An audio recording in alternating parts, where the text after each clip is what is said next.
8:16 right now, and the breaking news is coming together here. We're making a little sense of what happened on northbound 85 at around 5 o'clock this morning when somebody was struck and killed near South Boulevard. And we're showing you that on the traffic tracker. That's where this person was struck and killed. It turns out police say the person who was struck and killed was the suspect in the stabbing that happened in San Jose 3 hours earlier. Because at 2 a.m. In this home along Ocala Avenue, 3 people were stabbed, and then the attacker took off. And then police say what happened was that attacker was struck and killed on 85. As for the victims of the stabbing, there are 3 people who were stabbed, and they're in the hospital. They have non-life-threatening injuries.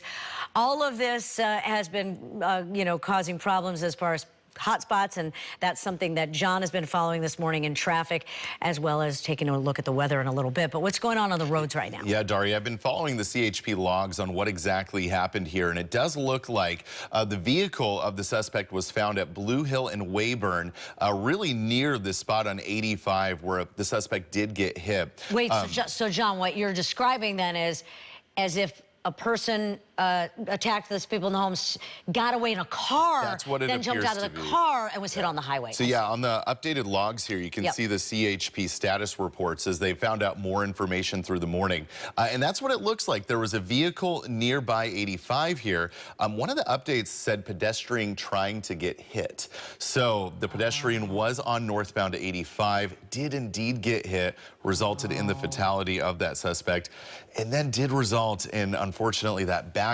that's now stretched on 85 really all the way back to the intersection of Highway 17 and has continued to result in now some residual delays on some surrounding roads too. So an update on the incident on 85 itself. Of course, now what we know was that suspect being hit. All lanes are officially back open. Things have been cleared there, but you are set back. So 85 is still a rough go, but now 17, as well as 87 into downtown San Jose, have been experiencing the effects of that one lone delay there. 101 has been your solid route all morning long. It is backed up in a couple of spots, but it certainly is doing better than other routes. 280 does have some backups, especially around 85 there. But if you must take 85, at least it is an option now.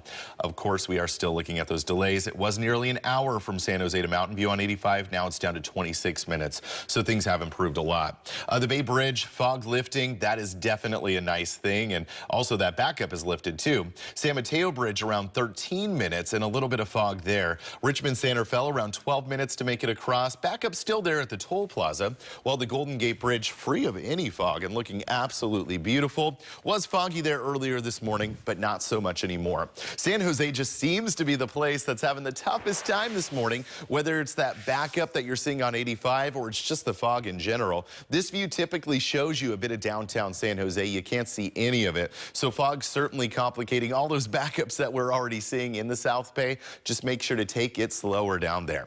As far as skies go, once you head above the foggy conditions, things are looking a lot better out there, which is definitely a nice note. Futurecast shows you that today we do see some clearing conditions, and that's something that is going to be very, very welcome. After such a gray morning, I think we've earned a little sunshine this afternoon. Long-range forecasts are showing less of a chance of any sort of rainfall into next week. I was alluding to the potential of a high-pressure breaker that would be pushing through, helping to result in maybe a change of pace into early February. Well, now long-range forecasts are showing that this high-pressure ridge may indeed be winning out into next week. That means not that much of a chance of rainfall. In fact, weather that's looking a lot like what we're currently in the midst of. Yesterday was a breezy one for the North Bay. Today things calmed down and should be staying calm throughout the course of the day.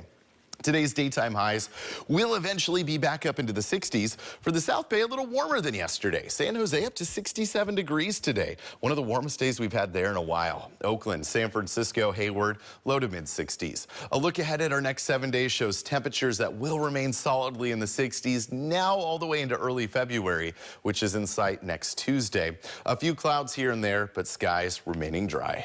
Back to you, Daria. Thank you, John.